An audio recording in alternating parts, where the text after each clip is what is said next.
voulez pas calculer où il y a le plus de soleil et où il y a le moins de soleil? Bah ici, il y en a pas mal. Aïe, aïe, aïe, je me suis planté un machin dans le yep. Faut rester dans cette zone-là. Hein. L'est, il est là-bas, l'ouest, il est là-bas. Le soleil se couche là. Non, non, non, non, il aura là-dessus. Le nord, Le soleil se couche là. Il se couche là-bas. Peut-être plus par là, alors parce Oui, qu'il y a derrière. plus de soleil. Là-bas, bah oui, il se couche pas là, il se couche là-bas. Il se lève là-bas. Donc s'il se couche là-bas, faut le mettre de ce côté-là, parce que sinon il y a les arbres et quand il va se coucher tout à l'heure, ça Est-ouest. fait peur. Voilà, le sud, il est plein devant moi. Ça m'arrive de réfléchir. T'es intelligente. Ouais, tu vois. Donc le soleil se couche là-bas.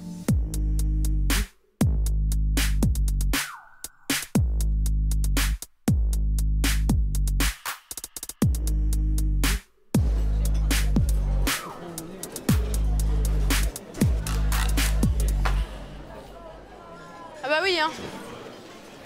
Les gars, moi je l'ai préparé la réu, hein. Ici, ça fait des années qu'avec les élèves, on développe des projets autour de l'environnement, autour de la biodiversité, autour de l'alimentation.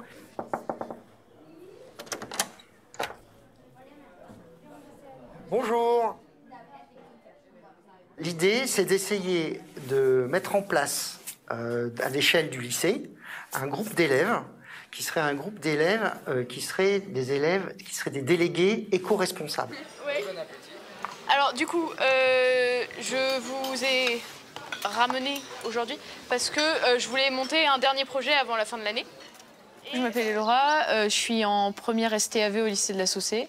Je suis éco-déléguée du coup depuis le début de l'année. J'ai voulu m'impliquer dans ce projet parce que je fais beaucoup d'autres choses dans le lycée, au sein du lycée, et que c'était une thématique qui me tenait à cœur. Et donc je me disais que si on pouvait faire quelque chose sur l'environnement dans le lycée, vu qu'on nous parle beaucoup d'écologie, etc. déjà en cours, ce serait bien de pouvoir faire des choses hors heure de cours, on va dire. Est-ce que vous avez déjà des idées de projets qui vous viendraient, qui vous exploseraient à la tête là comme ça? Alors? Le gaspillage à la cantine. Oui. C'est un petit projet. Allez, d'autres idées?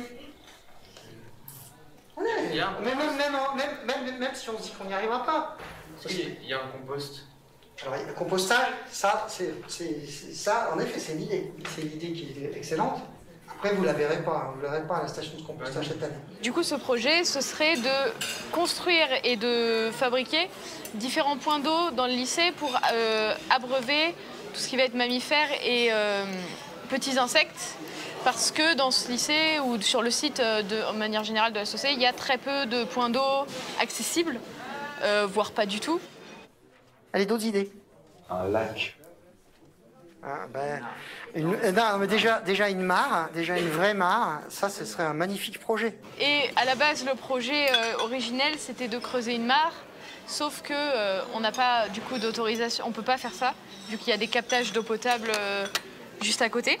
Et donc, le but, ce serait de retrouver d'autres alternatives à la mare qui auraient du coup autant d'effets, on va dire. L'idée, c'est de faire des projets qui aient différents degrés d'ambition. On va essayer peut-être d'être modeste, mais d'aller au bout des projets. Et le projet qui nous tient à cœur avec Monsieur Ricou, c'est la mise en place d'un escape game autour de cette thématique-là.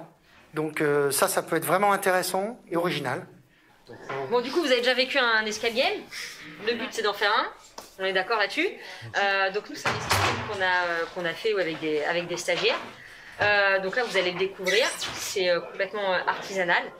Okay. Est-ce que vous avez des questions pour l'instant? Non, ça va? Ça devrait aller. Ok. Ça marche? C'est parti.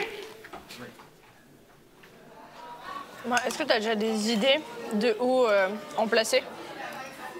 Au niveau de la parcelle de maraîchage? Ouais. Autre endroit, ça va être au niveau de la sèche qui avait été faite par du coup notre classe l'année dernière, les secondes générales de l'année dernière. Il y a énormément d'insectes là-bas et donc je pense que ça pourrait être un point stratégique pour mettre un des points d'eau. Dans la forêt, ça servira pas à grand-chose, même si, en soi si, mais pour différents types d'animaux, pas pour des insectes, pour du mammifère ou du gibier. Bah c'est ça, à la limite, il y a le petit point d'eau, mais l'eau elle est pas folle dans le petit ruisseau, on va pas se le cacher. Donc je pense que ça pourrait être pas mal dans le petit bois, justement, faire un petit truc. Le bois Paris. Oui, dans tous les cas, il faut qu'on en parle à Monsieur Clément. Voilà. Déjà, pour après en parler aux supérieurs et tout, pour savoir si eux, Monsieur Laborde et tout, seraient d'accord qu'on le mette en place, que ça se fasse. Parce que ça, il faut qu'on ait de l'autorisation également. Quelque chose d'autre à rajouter? Non. Non, je pense qu'on est plutôt pas mal. Ouais. On est good? Ouais.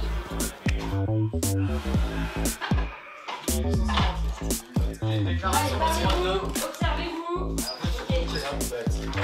Moi, je trouvais qu'on Ok, j'ai quelque chose là. On a le L, on a un S, on a un O. On a. Il y a combien? S, O, L, I, D. Je m'appelle Maxence, j'ai 16 ans et je suis en terminale générale à la SOCé. J'ai décidé de participer au projet des éco-délégués. On a le reste du puzzle et une lampe.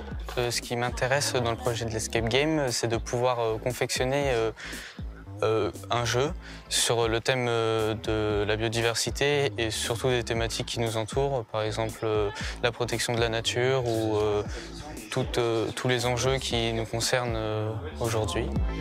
Un rouge et retire par un bleu. Mais c'est pas là, non, Mathis, tu te trompes, c'est pas là. Dans le bleu. Tu remets le. Deux rouges, tu retires le rouge. Deux rouges, trois bleus. Enfin. C'est important pour moi de sensibiliser les jeunes car on a commencé à oublier un peu la nature. Donc c'est quand même quelque chose d'important de la protéger au lieu de commencer à la détruire et de se retrouver en difficulté par la suite. Ah ouais? Ok. Ça sert à quoi? Bravo, bien joué. 21 minutes 36. C'est bon, là. Ah ouais? C'est fini? Alors, sur cet escape game, qu'est-ce que vous avez pu remarquer? Qu'est-ce qui va être important là? Vous devez retenir pour pouvoir en créer un. Un indice pour une seule chose. C'est linéaire. Ouais, c'est linéaire. Effectivement, vous avez vu, à chaque fois, un indice vous emmène à un autre indice. En fait, ce qu'il faut que vous reteniez là dans votre escape que vous allez créer, c'est vraiment qu'ils doivent repartir avec des connaissances. D'accord? Que ce soit facile, facile ou dur, en fait, il n'y a pas d'intérêt. Si c'est trop dur, ils vont pas accrocher. Si c'est trop facile, ça va aller trop vite. Ok, donc vous, il faut vraiment que vous fassiez attention à ça et à ce qu'ils repartent au moins avec 4, 5, 6 choses qu'ils vont apprendre. Oui, c'est ça. Ah, montre ce que t'as fait. Je ne connais pas. L'idée, c'est que les gens, pour chacune des énigmes, ils mémorisent une information forte et pertinente. Ouais, qu'on soit nous capables de formaliser par une phrase qu'est-ce qu'on veut que les gens retiennent à la fin. Peut-être qu'on peut trouver un moyen, au moment du débrief, à travers peut-être je sais pas, une pirouette ou trouver un truc ou un document qui rappelle ça aussi. Une pirouette. Une pirouette, je veux dire, c'est-à-dire une pirouette au niveau du débriefing, une vraie pirouette, Maxence. Non mais même dans le côté fictif, j'ai pas compris. C'est-à-dire au moment du débrief, trouver un moyen dans la façon dont on gère les gens après l'escape game pour leur dire bon vous avez vu le vivant à l'échelle planétaire c'est merveilleux, à l'échelle de la société il y a des choses merveilleuses, mais n'oubliez pas, là on n'est pas dans le mur mais on y va à toute vitesse. En gros le but c'est de faire découvrir ce qu'ils savent pas. C'est ça en fait, c'est trouver le thème et en même temps essayer de trouver quelle énigme sera la plus appropriée pour pouvoir résoudre cette... comprendre ce que le thème veut dire. J'ai regardé quelque chose il y a pas longtemps, un documentaire sur les eaux profondes. Et c'était très intéressant parce que en gros on pouvait découvrir vraiment ce qui s'y passait et où finissaient la plupart des grands mammifères marins. Bon, après le lien avec le local là sur les abysses. Et la canopée. Alors canopée, là il y a un lien. Ah ouais, des oiseaux qui a la soupe. Et celui-là, c'est le loriot d'Europe. Yes. Et le loriot, il vit donc tout le temps des arbres et il passe la moitié de son année en Afrique et l'autre moitié en Europe. Et en fait, il est hyper dur à voir parce qu'il ne vit que dans les hauteurs des arbres. Un oiseau, je vais faire écouter le chant de loriot. Il est incroyable. Tu vas pas en C'est un venir. oiseau trop. C'est un oiseau. Non, C'est un oiseau qu'on entend dans les forêts tropicales. Et qu'on entend ici. Et c'est mignon. Un oiseau. Mais ce serait intéressant qu'on arrive à montrer des images qu'on arrive à prendre ici. Voilà. Oui. Oui. Bah, on fait une option image, autant qu'on en profite. Ouais, mais oui, mais on a un appareil qui tient la route. Le vôtre? Ben... et de voir un loriot, il se cache, il est hyper dur à voir. Moi, je veux bien faire ça. Hein. La migration des oiseaux. On essaie de creuser la deuxième énigme. Vas-y, c'est bon. De pression. Et là, si tu... Attends. Ça marche? Non. Oui, parce qu'au début, ça se remplissait, mais là, ça se remplit plus. Je vais essayer un truc. Je vais essayer un truc, je vais voir si je suis sûre de mon coup, mais je suis pas sûre de mon coup. C'est bien, faut douter. Et là, lâche. En fait... Ouais, vous voyez, Mais ça coule pas. parce que t'appuies fort, là. Non, j'appuie pas. Non, ça coule pas. C'est bien ce que je me disais.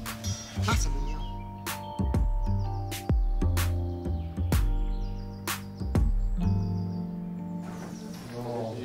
Sur 8 hectares, il y a 16 millions de vers de terre. Voilà.